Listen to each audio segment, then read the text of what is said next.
let's talk a little bit about arthritis. Okay. That is such a horribly painful disease, and just It about is. all of us have it. Right. So what are things that you can do for arthritis? Well, I'll answer that differently. I'll answer it what medicine can do for it. Okay. Right. So there's several classes of arthritis. Two general classes: wear and tear arthritis. It's where the bones just grinding into each other, and it's typically from a ligament that may have torn, for example, in a knee, and the leg tilts out a little bit more than it should, and it wears out one side more than the other. And that often leads to cartilage tears that we can arthroscopically fix. It often just starts off with just effusions, fluid collections that we can treat with pills or injections, and often that's wonderful. And if they do need surgery, if you get it early enough, an arthroscopic surgery with 2 little tiny incisions works wonderfully. If you really ignore it and you need a knee replacement, a modern knee replacement is amazing.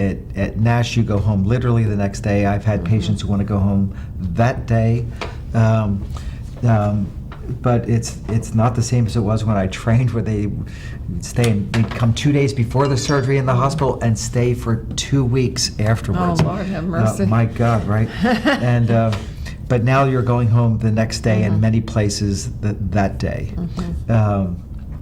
The surgery's advanced. It's obviously largely much less painful than it used to be, and people do well with it. So the spectrum is pills, injections, therapy, limited surgery, we call it arthroscopic surgery, or joint replacement surgery. And your husband had a joint replacement. We tried injections, we tried therapy, we tried high-dose medicine creams that often work very well for a hand because the medicines penetrate through the skin fairly well, and right below the skin is the joint in a hand, not so much a hip or a back or a knee.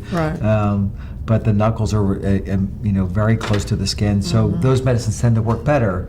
But at least in my practice, not where I trained, but in my practice, and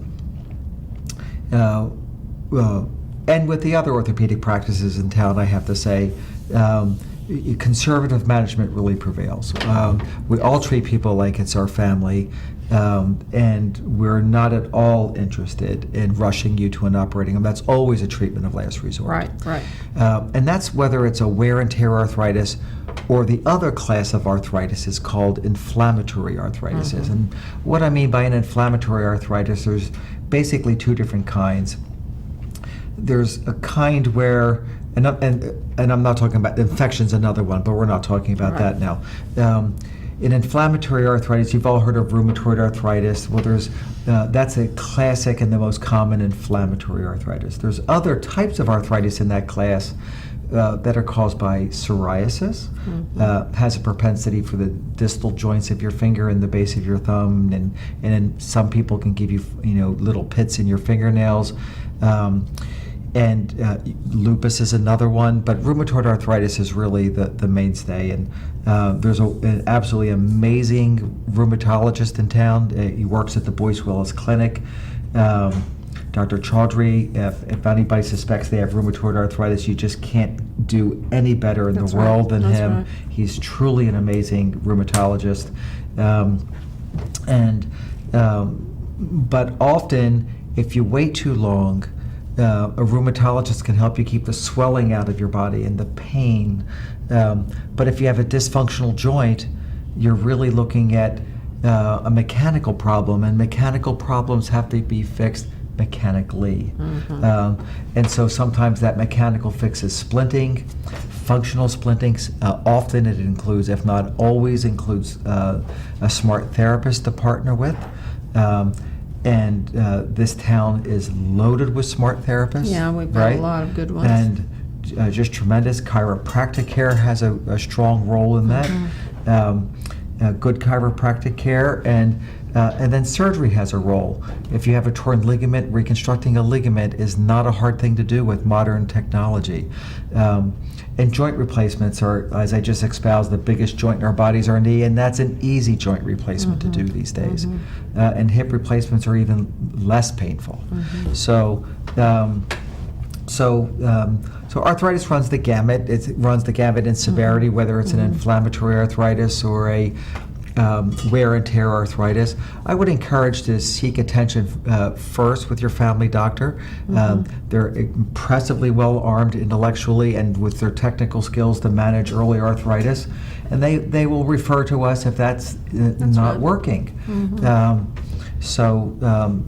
But don't ignore it. Don't live with joint pain. Right. And then, of course, there's things that you can do on your own. Sure. That weight loss does have a role. Smoking is horrible for joints. Smoking is horrible for everything, but it wreaks havoc on joint health. It wreaks havoc on any part of your body that has a limited blood flow.